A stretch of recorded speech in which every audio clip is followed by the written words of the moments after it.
Hari Om. I'm going to sing a garbo in Gujarati praising Ma Ambika and her immense power.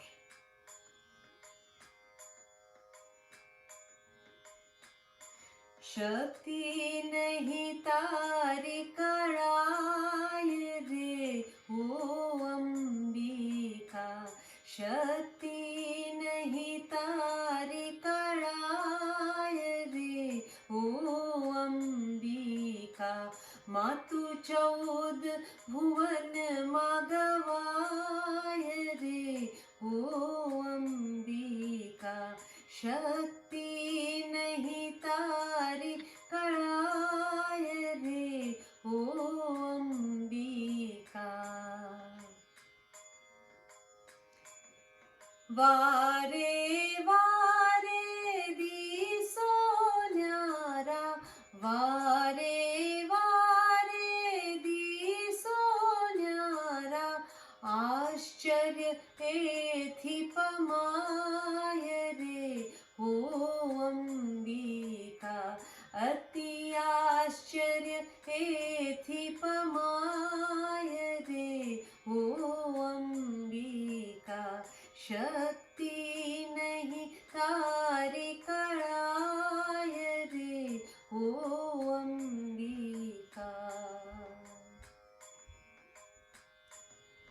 घट घट माछो आप बिराजा घट घट माछो आप बिराजा वसता उर्वा सदाय रे ओ अंबिका तमे वसता उर्वा सदाय रे ओ अंबिका शक्ति नहीं तारी कराय रे ओ अंबिका सकल विश्वनी जग जननी छो सकल विश्वनी जग जननी छो मंगल गीत गवाय रे ओ अंबिका माना मंगल गीत गवाय रे ओ अंबिका शक्ति नहीं तारी कराय रे ओ अंबिका मातु चौद भुवन मागवाय रे ओ अंबिका शक्ति नहीं तारी कराय रे ओ अंबिका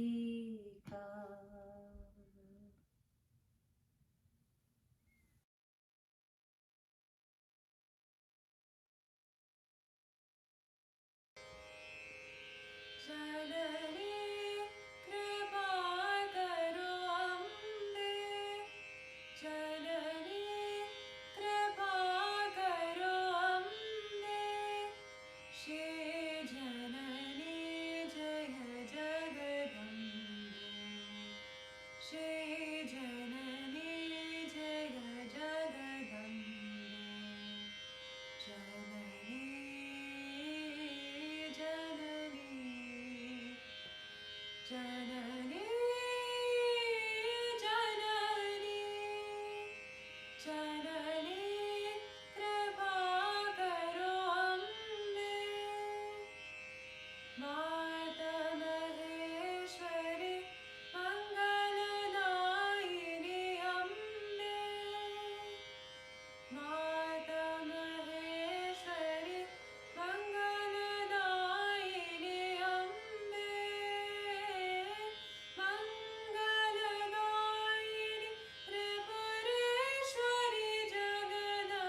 जननी कृपा करो अम्बे जननी कृपा करो अम्बे श्री जननी जय जगदम्बे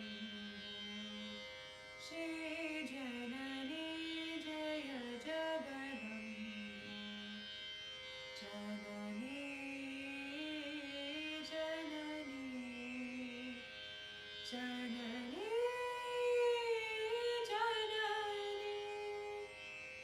जननी कृपा करो Ambe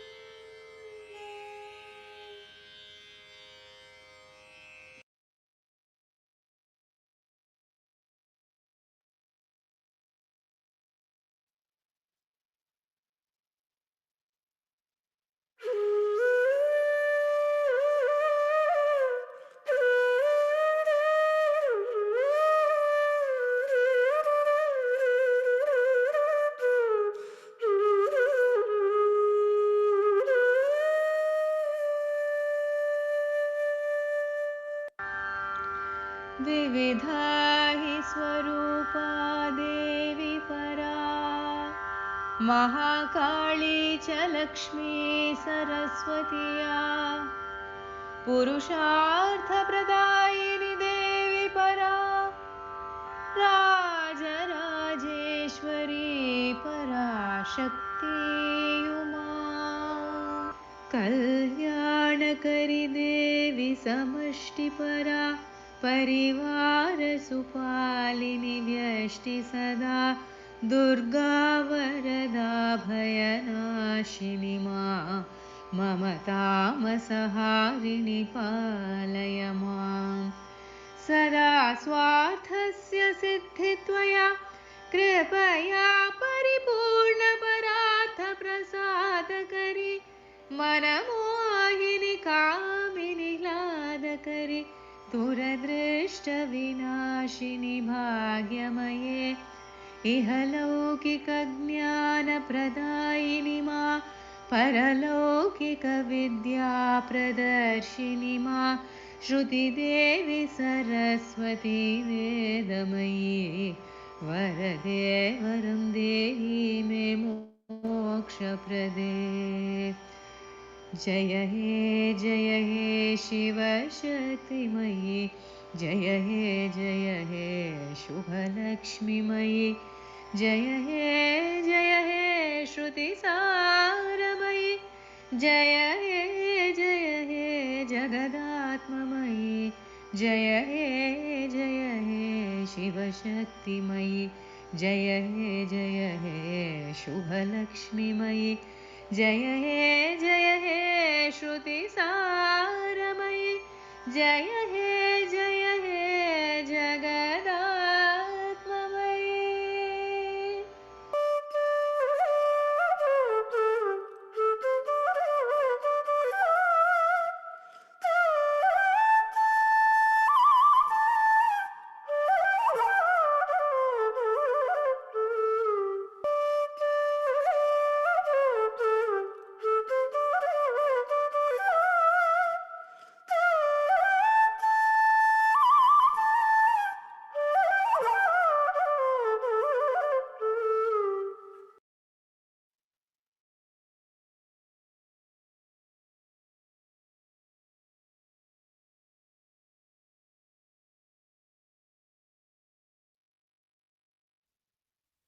Hari Om.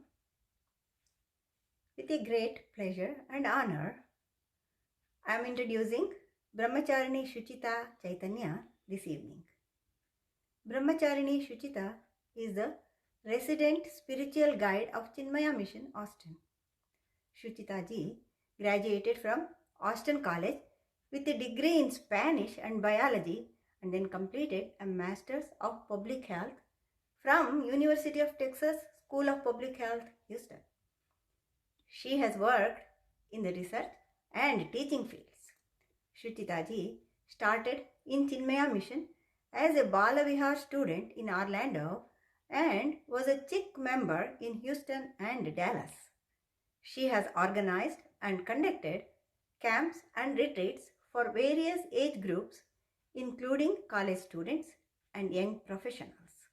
Shuchita ji joined the 17th Vedanta course in 2017 under the tutelage of Pujya Swami Bodhatmananda ji and was given Brahmacharya Diksha in 2019 during Navaratri. She joined the Chinmaya Austin family soon after and is immensely grateful for the opportunity to serve Pujya Gurudev through conducting classes and spreading the joy and knowledge of Vedanta. With a great happiness and pride, I would like to say that Brahmacharini Shuchita Chaitanya was my batchmate at Sandipini Ashram, Mumbai. Relax and enjoy the discourse by Brahmacharini Shuchita. Hari Om. Hari Om, everyone. So wonderful to see you all. My pranams to, of course, Devi during this auspicious Durga Navaratri, Swami Dhirananji, and of course, I have to mention that doing the Lalita Sahasranamam with my batchmates, Sukanyama, Satya Uncle, Vijay Uncle, so many people. I think Medamma is also on the line. We all studied together. So it was brought back memories to the half an hour before lunchtime where we would be struggling to get through our chanting. So it's very nice to see all of you as well. And the bhajans were beautiful. I am so happy I was logged on early enough to hear them. And it was my first time hearing Ishwan and Devi Stuti. So thank you, first of all, for all of that. And of course, the organizers, bearing with the schedule I have and emailing me and making sure. Shuchi ji, thank you. And Shashi ji, thank you. Deepa ji, thank you very much. We always forget to say our thanks. So I wanted to say them at the beginning, and then we can get started with our satsang. So we'll get started with 3 Oms, Sahana Vavatu, Samasta Jana Kalyani, and then a Devi Shloka, and then with the talk for today.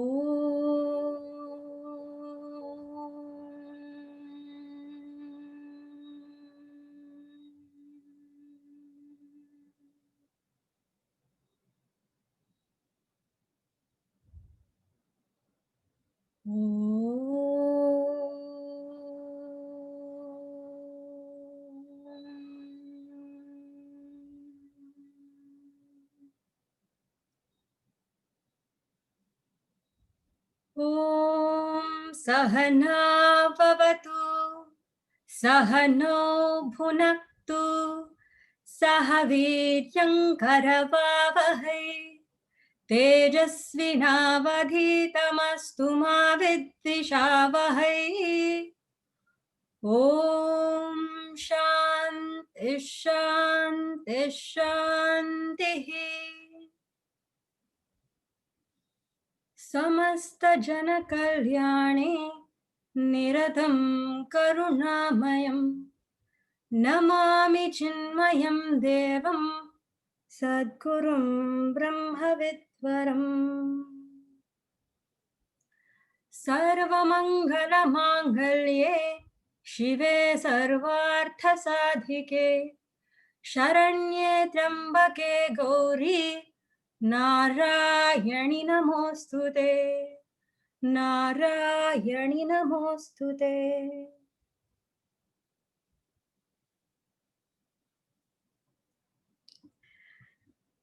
Once again, Hari Om and happy Navaratri to all of you.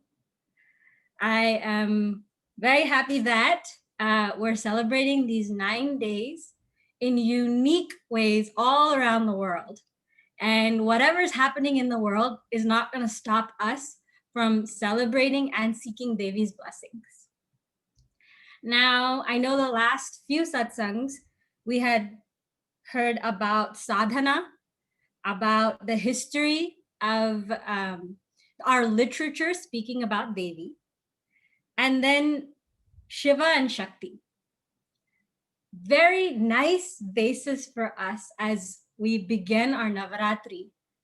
Any kind of sadhana, but also any kind of vrata that we take is for our own sadhana.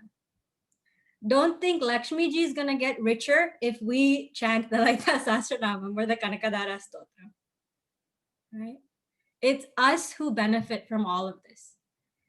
And given the circumstances, I think it's a nice opportunity for us to not be running around to golus and looking in our goodie bags for each golu and trying to make our shundal and different variety foods and matching each other on our saris of the day. I know all of that about golu. That's how I grew up.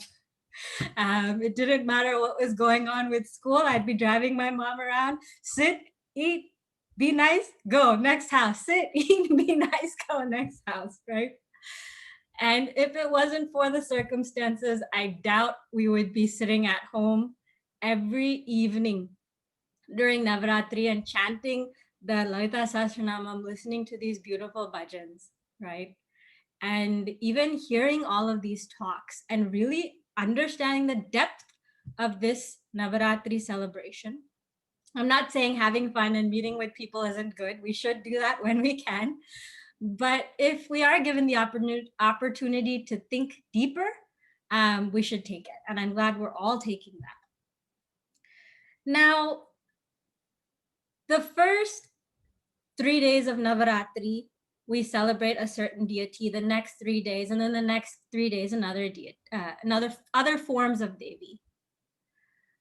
And a lot of kids keep asking me, why do we have so many different forms? Why can't we just say Lakshmi and stop, or Durga and stop, right? And that is going to be the focus of today's reflection with all of you. We grow, whether we want to or not. We grow physically, whether we want to or not. Mostly we don't want to get older, right? But we also change mentally. We change intellectually. Things that we may have thought was the truth even 3-4 years ago, we may have completely changed on topics, right? And as we change, we must remember that our relationship with Bhagavan also changes. And the reason this is being brought up is that Navaratri, yes, we celebrate Durga Devi, Lakshmi Devi, Saraswati Devi. And Durga Devi representing the tamasic aspect, as you have seen in your previous lectures. We need to take the time to reflect on our negativities, right? The negative tendencies, and be ruthless in stopping them. We don't say, okay, out of kama, krodha, lobha, moha, mada, matsarya, we have all these negative things. I'm just going to work on 2% of krodha right now. And, that's good enough for me, right? Durga Devi, when we speak of destruction, that destruction isn't supposed to be something negative. The destruction is a creative force. It is so we can destroy at the root the anger or the jealousy. We let it sprout a little bit and we know, right? When we reflect, we know that little bit of anger, that little bit of jealousy will build. And when will we know? When we sit for meditation. We'll turn on our nice meditation music, Om chanting, light the incense. We do everything. Our pujas are grand at home, attending all the satsangs. And when we sit, oh, that lady, I can't believe she did that. I wish she wouldn't have. Oh, that man. Oh, this work thing. Oh, this family thing. Oh, my mother-in-law. Oh, my father-in-law. That negativity will rise when we don't want it to. So we need to nip those negativities in the bud. And that's where Durgaji's destructive aspect is. It's the change within us that we must be ruthless in doing. And then Lakshmi Ji. Lakshmi Ji provides us with the resources to do this sadhana, to get all of the other kamas, these desires that we have, out of the way, and at the same time target them towards this knowledge or moksha. Ashtalakshmi, Santana Lakshmi, Dhairya Lakshmi, Dhana Lakshmi, all of these Lakshmis that we have. It's saying, Devi, give me children so I can get that out of my head and raise them in a sattvic way, and I can be of service to you. Give me the money so I don't focus on it anymore. But what do? We get money, we focus on it a lot more, right? Oh, I finally have enough money to buy this jewelry, even though I have nowhere to wear it to at this point. And the HD isn't good enough to catch my necklace either, right? But I'm gonna buy it and then I'm gonna put it in this bank locker and I'm gonna think about it all the time. And I'm gonna buy something else and then it just keeps going. It doesn't stop. But when we worship Lakshmi, it's saying, I may have these kamnas. Give me the appropriate avenue in which to direct it and get rid of that vasana for me. So we ask Devi for that wealth to know what to ask for and what not to ask for. Shat Sampatti we talk about. That discipline we ask for. We ask her for Shraddha, Shanti. So these are the things we ask, so we remain on the path. And of course, Saraswati Devi, knowledge. Once that knowledge is there, knowledge is moksha, liberation.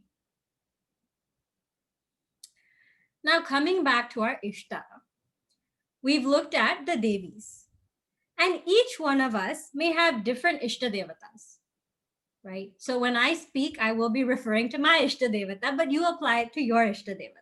You can put the he there or the she's there, whichever pronoun you want to use. When we are children and we have our Ishta, and we're going to try to talk mostly about Devi, but if I accidentally say my Ishta, forgive me. When we're younger, how is our relationship with our own mother? Or how should it be? There's usually some konjifying, right? Oh, you're the most beautiful baby in the world. And you say that with every child you have, right? And then there's that disciplinary aspect. And then there's the terrible 2s, 3s, 4s, however long it lasts. And they think you're the superwoman, right? Like, oh, my mom can do anything. She can cook me the best food. She can open the jars. She can do whatever. She can get rid of the spider in my bedroom. And I noticed this when it's for us, we really don't step up as much as when it is for children. One of my friends, her son just finished turning 1 year old. And I was speaking to her. I was like, how has this been for you? You know, and she's about to have another child. Hopefully everything goes well. And she said, you know, if you had asked me before having this child, whether I could give up my sleep, my food, my shower time, my movie time, my running time, my exercise, if I had to give all of this up for someone else, I wouldn't have given it up even for my husband. For my parents, for no one could have made me sacrifice this much willingly. But for my child, it just happens. I worry even when I don't want to. My mother's telling me let the baby cry so they can get used to a schedule, but I run into that room every time I hear something. Right? So there's a time where you're just constantly engaging in a very natural way that you would have never felt with anyone else. And then, of course, the teenage years rise. There's always you don't understand. No, but you don't understand. What I'm doing is for your good. I see some people sitting with their daughters. Lovely. If you have daughters, whether you're a mother or a father, bring them in, have them sit with you. But then you do have that pushing and pulling because no two people are alike. Right? We grow up differently. Our world views are different. Politically, we think differently. Socially, we're brought up in a different place. At some point, we may cross paths here and there, but most of the time, it's a very unique experience that each generation shares. And we have to go through that. All relationships have to go through that. And then at some point, maybe it's after college where you're like, Amma, just bring me this yogurt rice. That's all I want. Or this puliogara. Or you're going through something tough and your mother is chanting Vishnu Sahasranamam for you every day. Even if you don't have the patience or the shraddha to chant, she's chanting. Right? And then slowly your relationship changes. And this is where the knowledge part comes up. And that is a relationship that changes and we're so deeply attached to in one janma. In this janma, we have that sambandha with mother, daughter, or father, daughter, because you all spoke about Shakti and Shiva, and the feminine and masculine isn't necessarily attributed just to the woman or the man, right? So you've already spoken about that. I won't go further in that. But this is just in one lifetime. How about Devi, the universal mother? How many lifetimes do we spend with her? How many lifetimes are we providing her with the terrible twos? We're being the brat saying, how can you do this to me? How can you not give me this? Why did you wait so long to give me this? I have plenty of practice arguing with my mother, let alone my Ishta, right? We all do. But how many janmas she has spent continuing to be our mother? Irrespective of how many times we're going through this cycle, rejecting her, rejecting being more sattvic, pushing away everything that's good for us. And it said the Shastras are the supreme mother. Shruti Mata, we say, right? That's Saraswati Mata. Even Gayatri Devi, she represents the Vedas, whichever form you want to take, right? But that is the universal mother. So how much stronger should we build that relationship? How much more clear should we be in knowing that she is with us no matter what? So now coming to the different forms of Devi, when we're younger, maybe we need a more Meenakshi Devi, a Rajarajeshwari Devi. We need Bhadrakali at times to straighten us out, right? We have a nickname when mothers get into that BK form, Bhadrakali. What's going on at home? Why didn't you pick up BK? We're in BK zone right now. But we need that. We need that discipline from her at times. Even when we don't think we need it, she knows best when to give it to us. And we need her in the form of Vidya, All students always look to Saraswati Devi. Students of music, students of Vedanta, every type of student. I remember no matter what, we would always go in Navaratri, go to all of our teachers and give them whatever we can and thank them, right? My dance teachers, music teachers. So many teachers now are still teaching online. No matter how difficult, it was hard enough to tell someone to sit in Aramandi in dance class. For those of you who get the Bharatanatyam reference, it's a posture you sit in that's very difficult to hold. Imagine online when the student's turning the camera off. Right? So we have Devi in the form of teacher when we need it. And Mayishta, Bhagavan Krishna, he was so close to Arjuna his whole life. They were playing pranks on each other. It was like a are yaar relationship, you know? It wasn't until the battlefield when Arjuna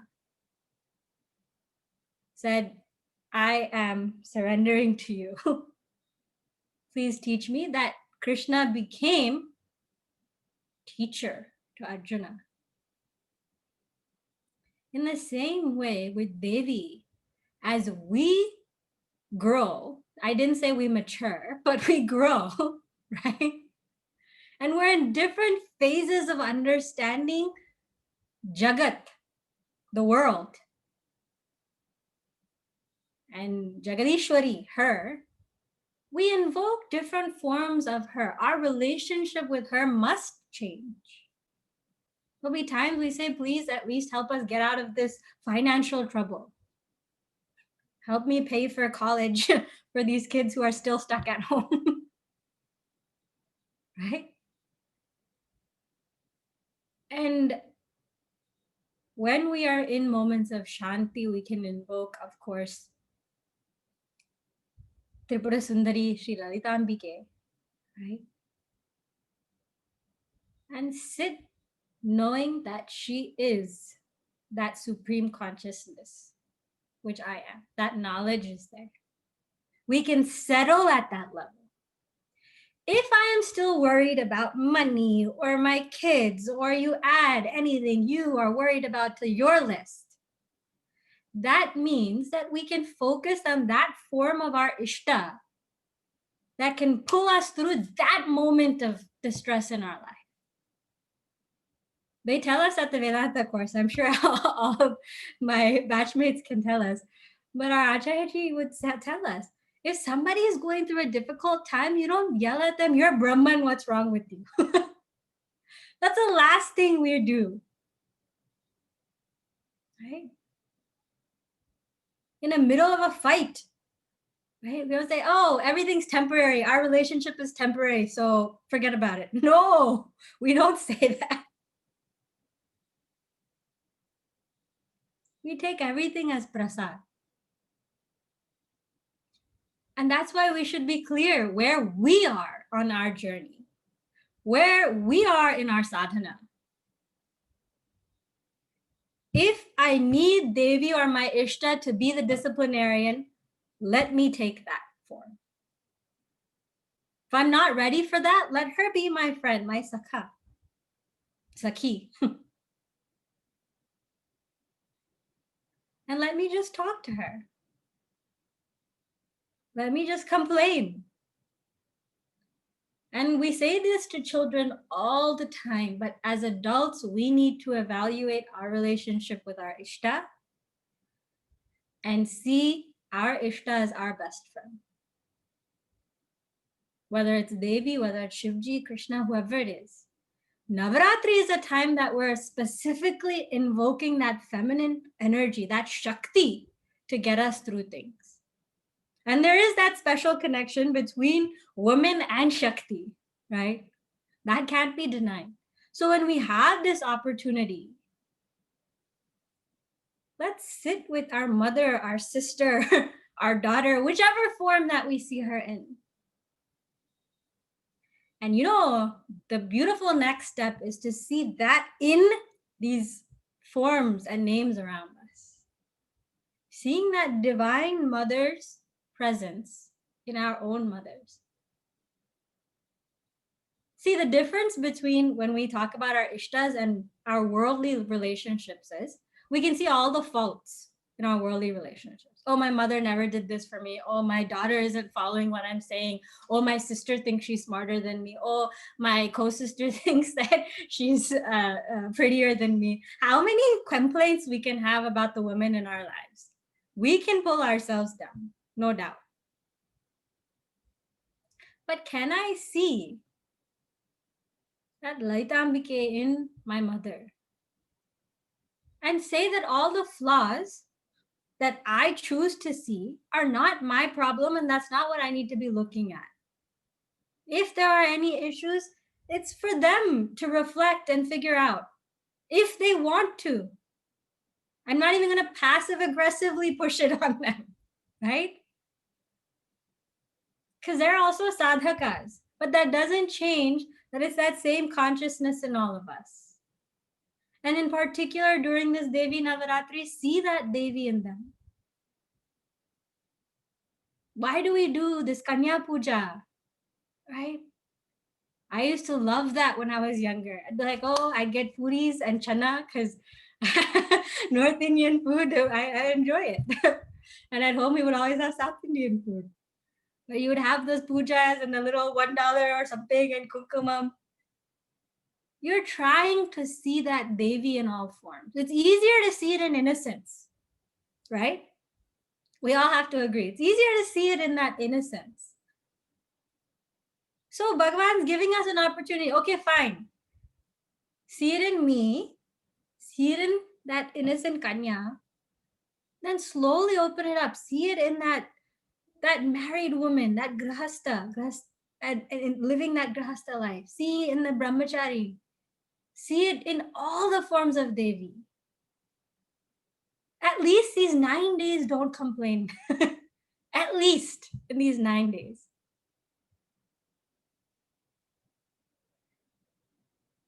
In psychology, it said it takes about 30 days to form a habit, right? Our months are also 30 days. Adhika Masa just passed. If we were doing something for 30 days, hopefully it has stuck to us. It has helped us. I've noticed that when I set aside time for a particular Adhika Masa Parayana or something, it does help.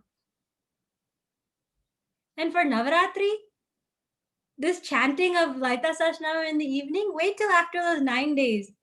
And you'll say, hey, what do we do now? That doesn't mean we stop.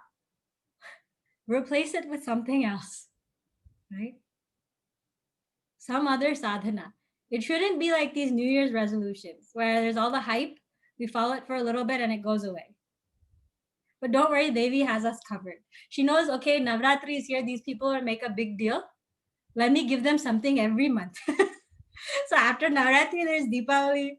After Deepavali, there's so many things coming. Then you have Margadi Masam, Utsavam.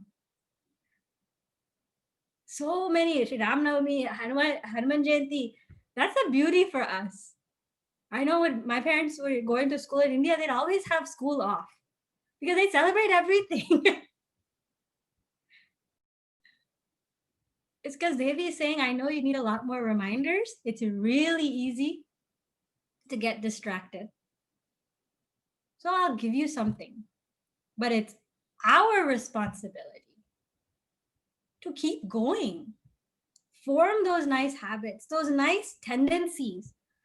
At least recognize the negative tendencies in us. 80% of our growth comes from recognizing the tendency. You may have heard other percentages, you put whatever you want. That's not the point. The point is with vigilance, that awareness, what am I doing? What am I saying? What am I thinking? Gurudev says it best, that integrated BMI. That is sadhana. Is that aligned? If it is not aligned, where is that disalignment? Where am I limping? Where am I limping through life where I could be running through life, right? And recognize those habits. See where those complaints are coming from. And once we recognize that, the next time it happens, I'm not saying Devi will bring her Trishula down and stop you, right? Next time it happens, maybe the reaction will be less. You have to put that Trishula between you.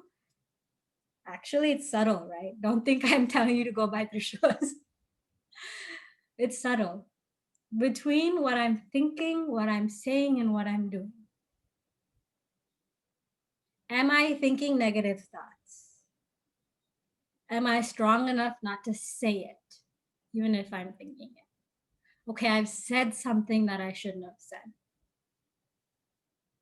Am I strong enough to not barge out of the room or slam the door or look away when someone's trying to talk to me and I'm upset with them, or look away because I'm embarrassed and shut them out, right? There's so many ways in which we can stop ourselves. But if we're not aware of it, it will be less than a fraction of the second before all of this happens. You'll think something, say something, and do something and be like, oh man, what just happened? I cannot stop this. Once it goes out, it's tough. But we can reflect and say, okay, next time that happens, I'm going to apologize and put something in place. And I think that goes back to your first talk about sadhana. What happens every day? What can I do with vigilance every day to make sure that I'm growing with the universal mother holding my hand? That's the most important part. If we want to make nice little Excel spreadsheets, I remember when I was a chick, Chinmaya Yuva Kendra member, for those of you who don't know, we would have study groups every week. But we were always trying to turn everything into just like not a subjective science, but an objective science. And that was a good starting point, but we would have these Excel sheets and we would call them accountability buddies. So somebody would hold us accountable to whatever sadhana we were trying to do, right? And then it would be a competition and it would be fun. But I noticed afterwards that we hadn't spent enough time focusing on the bhakti aspect, on the ishta aspect. And it was only till when I went to the youth empowerment program, the YEP course over the summer, I started to explore my relationship with my ishta. I say, Krishna, have I been talking to you enough? I know I have, but have I been listening?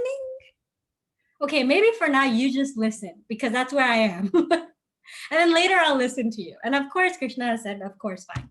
Do I have a choice? Right? But that is the most important factor. You can discuss karma siddhanta, punya, papa, vasanas, kleshas. All of these things can be discussed. And we can even follow our sadhana with the discipline, but it's only considered a lokic sadhana until we connect that with our ishta. So that waking up early, that eating healthily, being more sattvic in our living, our lifestyle.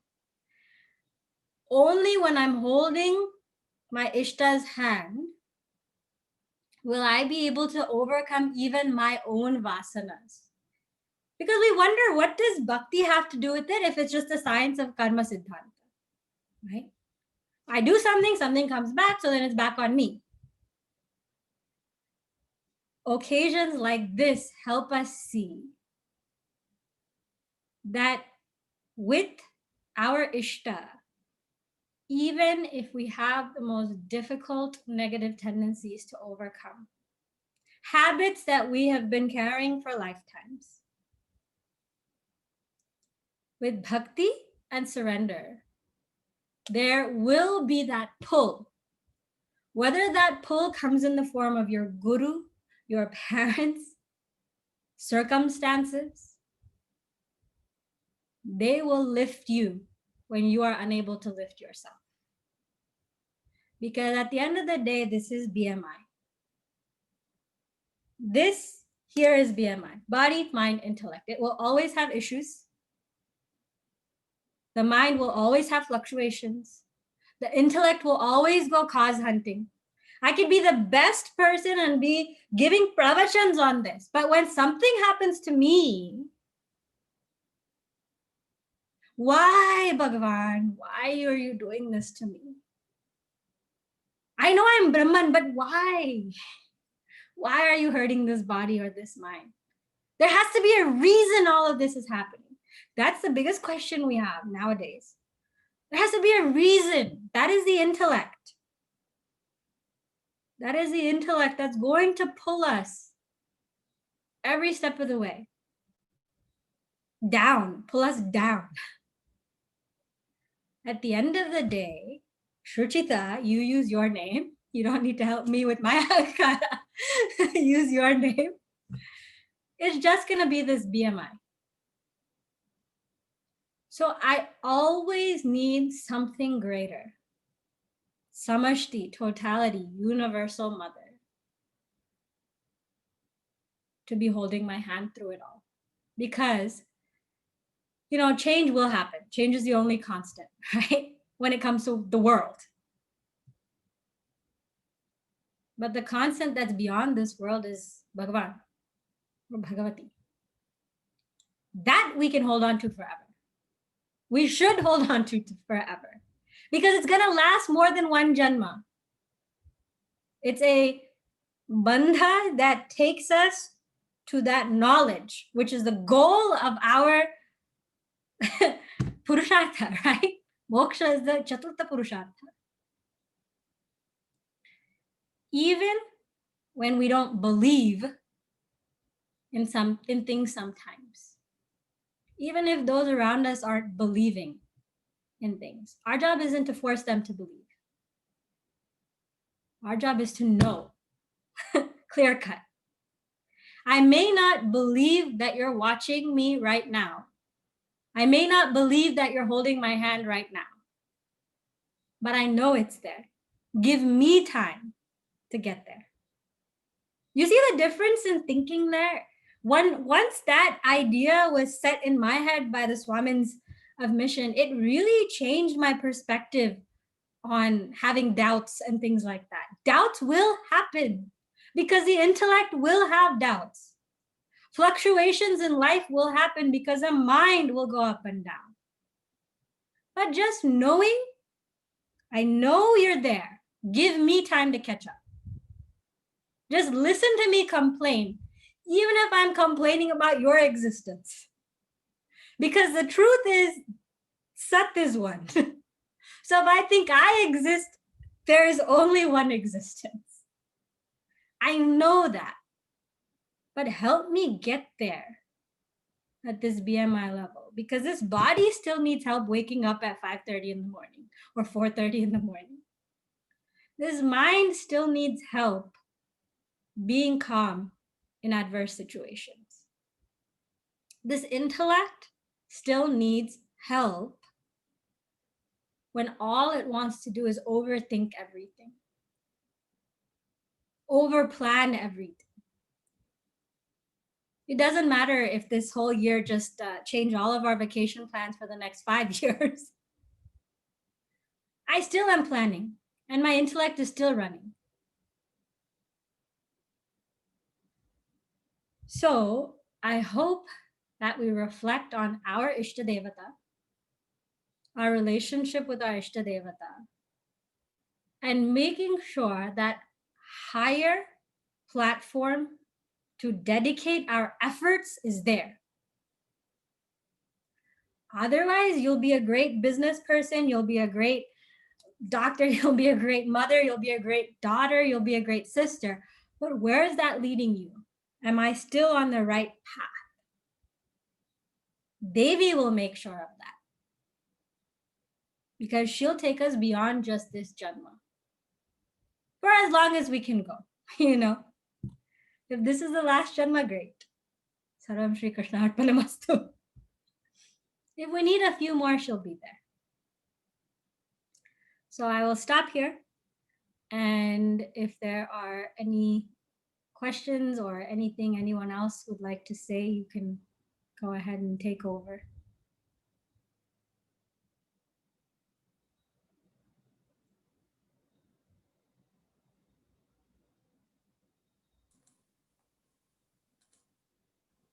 Hari Om, pranams Shuchita ji.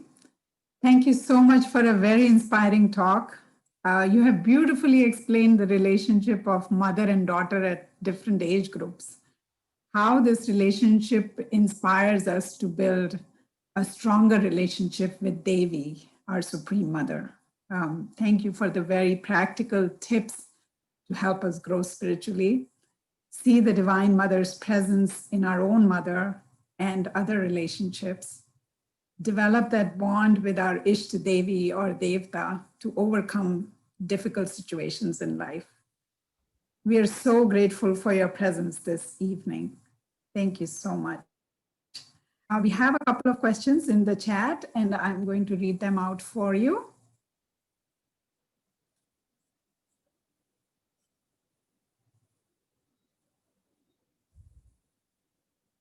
You have grown up here in US.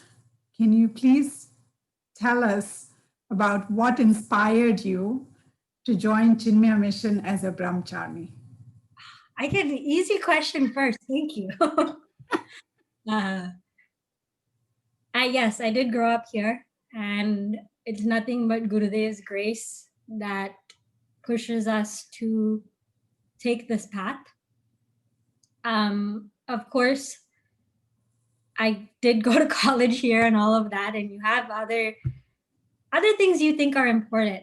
But when you study the scriptures, when you're very curious and you have questions, which I'm guaranteeing you most of us have, but the answers to those questions is very difficult to find, especially answers that we can be convinced with, right? Because unfortunately, and I've said this before, I think my parents' generation have a lot more inbuilt shraddha and sattvic buddhi and sattvic surroundings than what we have. When we grow up here, we are surrounded in a system that doesn't necessarily respect faith, faith, at least Hindu faith. We get made fun of for wearing a porto or a bindi to places, right? In fact, I was like, Ma, I'm going here. I don't want to, let me take this off. Like so many things, so many questions are there. But the Swamins of Chinmaya Mission patiently answered every one of my questions multiple times. I would ask the same question sometimes, right? At the Vedanta course, 2 years, sometimes we ask the same question every day. And we're patiently getting the same answer, right? So the compassion of Guru Parampara and the systematic clarity in our Shastras, with both of those, Guru, it's called a GPS, right? Guru, Shastra, Parampara. Guru Parampara and Shastra, both of those things really pushed me to attend the Vedanta course. And so that, I think, is an inspiration to most of us who attend. Becoming a brahmacharini is not in our hands. That's in Gurudev's hands. If he wants you to be an instrument, he asks and you oblige. So hopefully that helps. Thank you so much. The next question we have over here in chat is, you mentioned integrated BMI. Can you please elaborate on that? Gurudev mentioned that when he created the BMI chart. When I say Gurudev, I'm speaking about Swami Chinmayananji. For those of you who are new to the platform, I made an assumption. So when Gurudev came up with the chart, he beautifully summarized Vedanta, and hopefully in your local centers, you'll continue to attend classes and see that chart. But the body, mind, and intellect are the three instruments that we've been given in this form and in this name, if you will. And when we say it needs to be integrated, it's exactly like what I said in the simplest form. So, am I thinking, saying, and doing the same thing? For example, if I genuinely, intellectually am convinced that honesty is something I value, do I tell lies? Even if they're white lies here and there, right? Do I act in a deceiving manner? Even when someone asks me, do I try to put it in such a different way where I'm not necessarily answering that question, but I'm not necessarily lying and I'm just duping myself, right? That causes disintegration in us. That's not to say that we all, are working on different things. We are, but we should acknowledge that. So let's say that I, by habit, do tell a lie. And I say, oh, I didn't get the call. Sorry. I must have had my phone off, but the call definitely came, right? Do I have the ability to get off of that ahankara and say, you know what? I lied earlier. How many times do we hear that? People are accepting that they've lied, especially adults. But hey, I lied earlier. It just came out of my mouth because it's a bad habit that I have. I saw your call. I was genuinely not able to speak to you because something else was happening. But I promise you that I'll be honest with you next time and I'll pick up the call, right?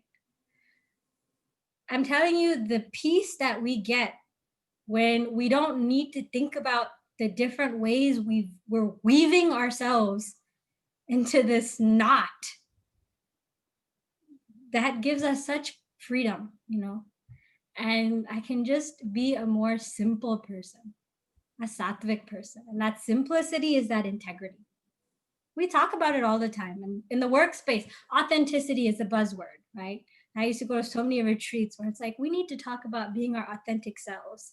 So all of these things that happen. But that's what it is, being authentic. Am I thinking, saying, and doing the same thing? Now, Gurudev says that with the body, karma yoga. Karma is just action, but karma yoga, dedicating everything I do to the higher. That will stop me from the negative aspects of my actions. At the mind level, bhakti yoga. Have that connection with Bhagwan. Surrender. Learn to surrender. And of course, at the intellectual level, pursue this knowledge. And when all three are being done, we can't say that the first 20 years of my life, I'm going to focus on karma yoga. Then the next 20 years of my life, I'll focus on bhakti yoga. That's not integrated. Because who's going to say if we're going to last that long? Every day, we need to be working on all three. That's why as we study Vedanta, we continue to do pujas. We continue to celebrate Mother. And we continue to do seva at our center, wherever you're volunteering, right? So the body, mind, intellect, it can be seen as an individual and in that habit that we form, that values that we have, but also karma yoga, bhakti yoga, and jnana yoga. All three of them at the body, mind, and intellect level help us become more integrated in our everyday living. That's why Gurudev was Gurudev. Everything he had the higher, and he had what we need most of the time. I hope that helps. Thank you so much. I have, I think, one more question over here. Can you please elaborate more on the concept of surrender and how to practice it in our daily lives? I don't know if we have time to elaborate on surrender because, see, each one of us has certain inclinations, right? And mine was definitely bhakti. So you could, I was definitely attended the Vedanta course. I didn't skip out on it. But there were some classes where I was just like, okay, Guruji's Bhagavatam classes in the evening. I didn't even take notes. I was just sitting there enjoying, right? And for the other classes, I'd have to make charts and tables, and we had exams. And it was a whole nother thing. And that was something I knew I needed to work on. So for me, because bhakti is where I'm inclined towards that.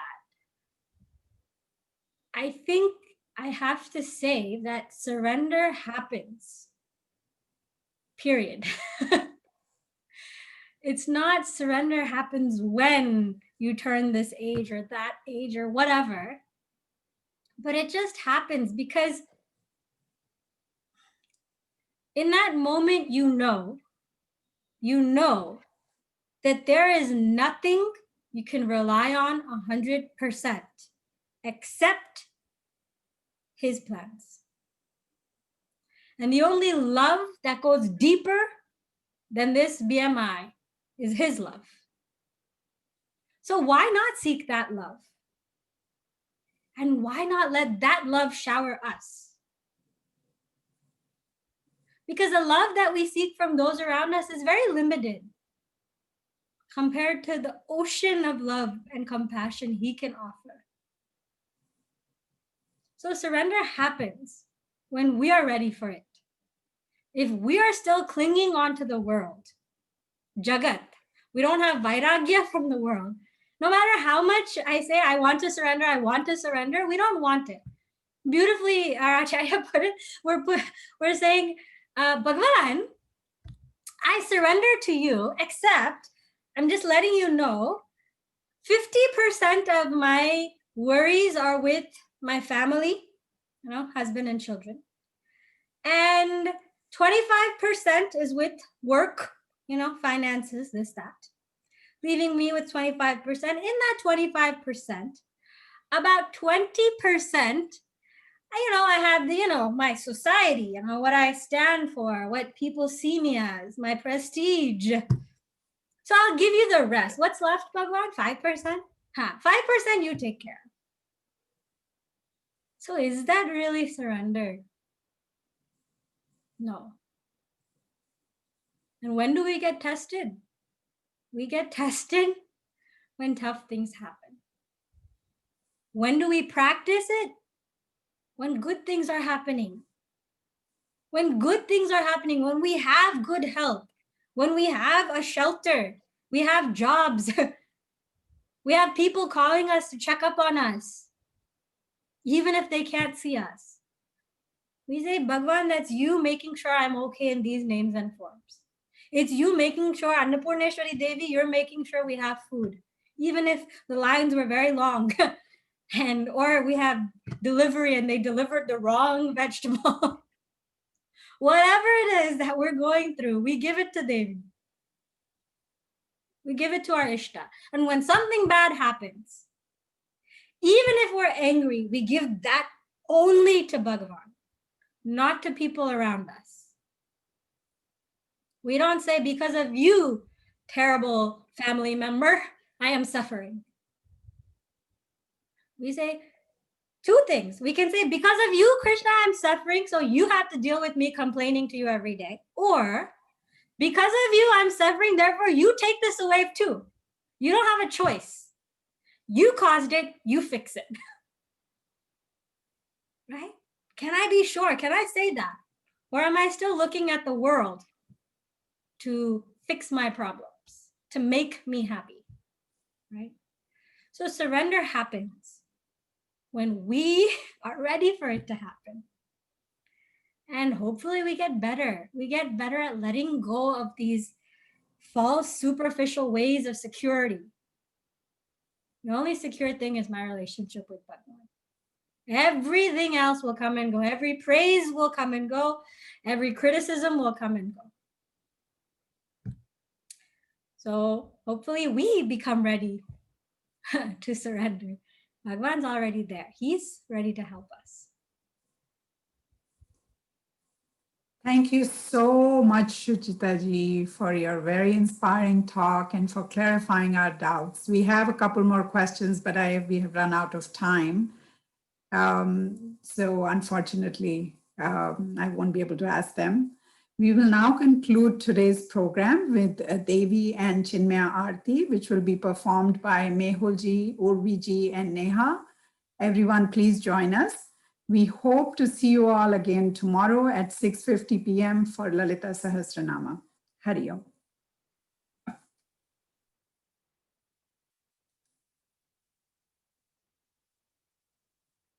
No, no.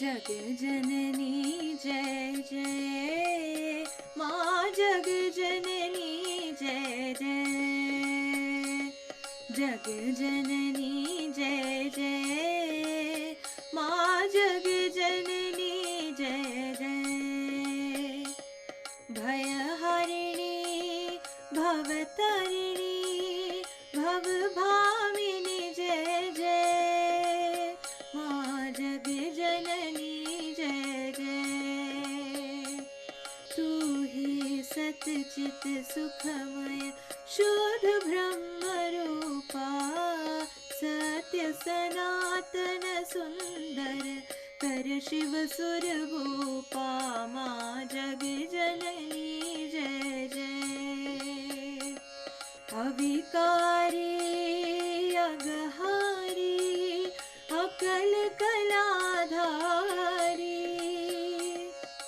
करता विधि भरता हरि हर संहरकारी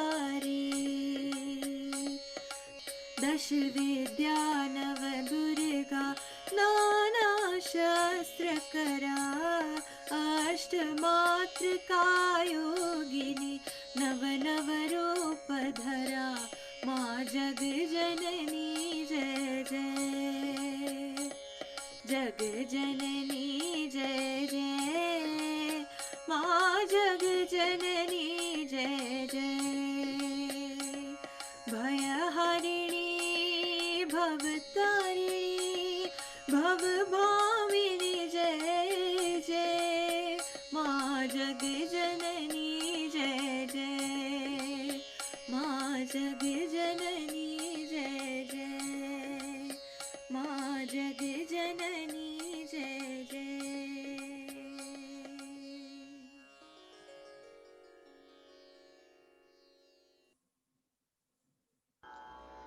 आरती श्री चिन्मय सद्गुरु की दिव्य रूप मूर्ति करुणा की आरती सद्गुरु की चरणों में उनके शांति समाये शरणागत की भ्रांति मिटाए पाप ताप संताप हरण की आरती श्री चिन्मय सद्गुरु की आरती सद्गुरु की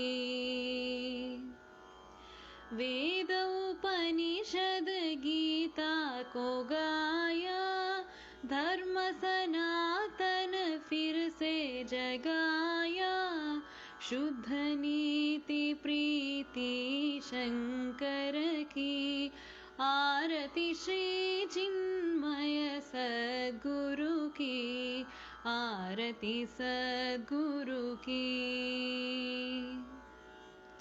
सिद्ध बारिकी तपोभूमि में नित्य विराजे गुरु हमारे भक्त हृदय आनंद स्रोत की आरती श्री चिन्मय सद्गुरु की आरती सद्गुरु की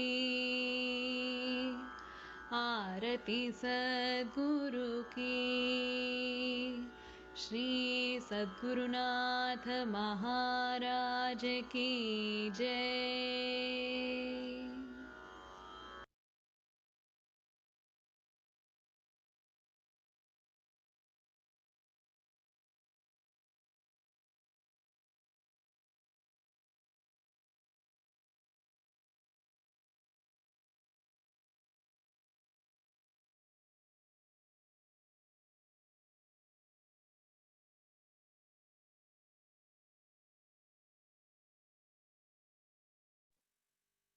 Hari Om.